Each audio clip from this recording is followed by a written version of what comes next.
You do Tank Lip, aka the GOAT, aka L.I. the Prophet, aka the last of the great Jedi, aka Jason Lip. Let's just set this beat in. This is real controversial.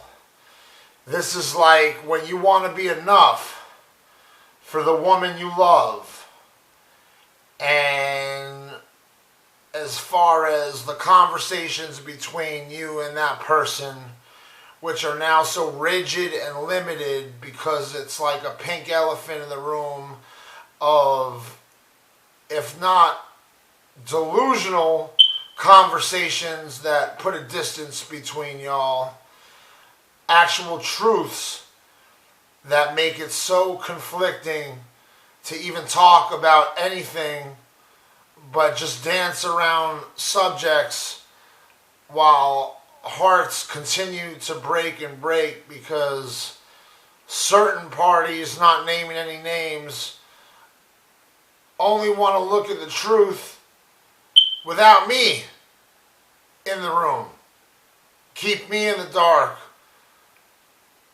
While I have a gift and a curse, and somehow interpret, either due to a sick, paranoid mind, and it really is a delusion, or the gift and the curse of being psychic is I can almost see lucidly everything that was not told to me.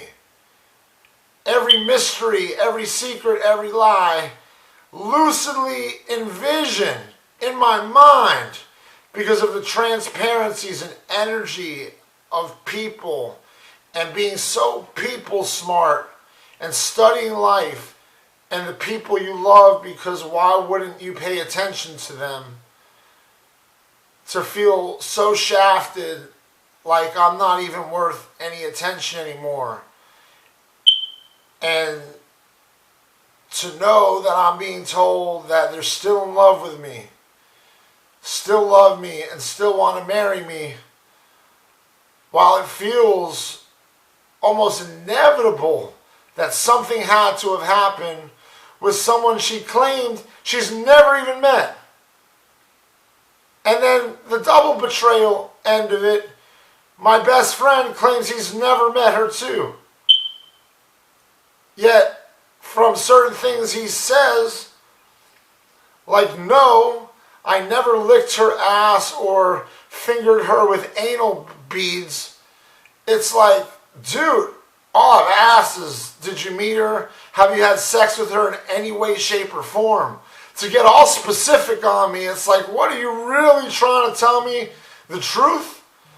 So, it feels like there's a pink elephant in the room, which is like the truth that no one wants to discuss. And meanwhile, it's probably eating me up, just like it's probably eating them up if this has really happened or happening or happened. But it's eating me up probably more than everything because I'm like a pebble in a situation where I feel like she has now made someone she's supposedly never met a mountain of like giant rocks.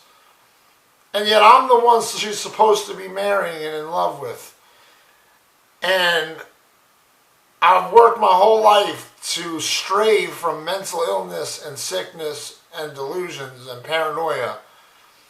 And this is like one time I really want to be sick.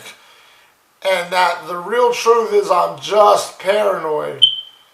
But when I get these sixth sense about stuff, not to be cocky or arrogant, usually it's for a reason. And it feels like the universe has been throwing it in my face in her absence, everything she denied in my presence. And all I can come up with is this track I wrote last night. So let's just set the beat in.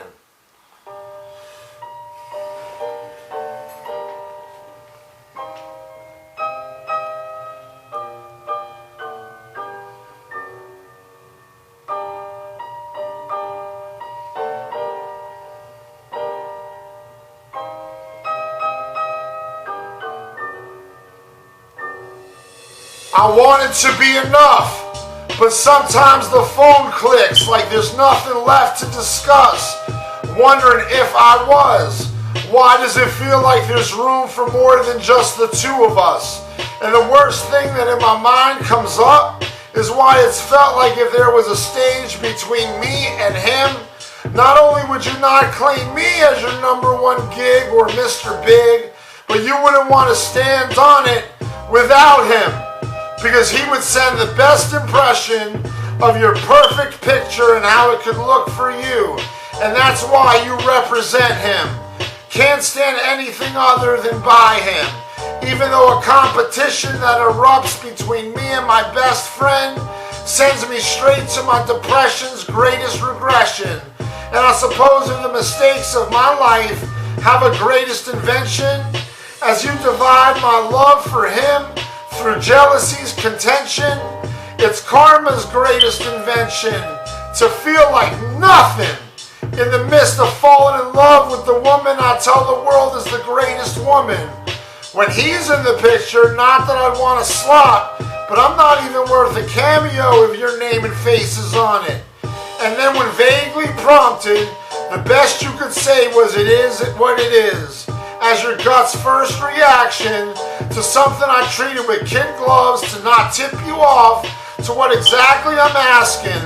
And maybe the question I should now be asking is how much resentment for me do you really have to know he does not want you and that you'll have to settle for me as your last kiss, even though I lied on purpose to not make the topic of that discussion the dilemma of better off alone or with a person that you don't really want to be your last kiss about me and you to get your honest opinion deep down through the transparencies I read when you tell me it is what it is, a rather aloof reaction for just an innocent philosophical interaction between two alleged lovers, me and you. You'd rather plead the fifth or deep down the true conversation going on was actually going on between me and you, and without claiming any responsibility once again for your actions, made your true loyalty and who you want to stand by you about him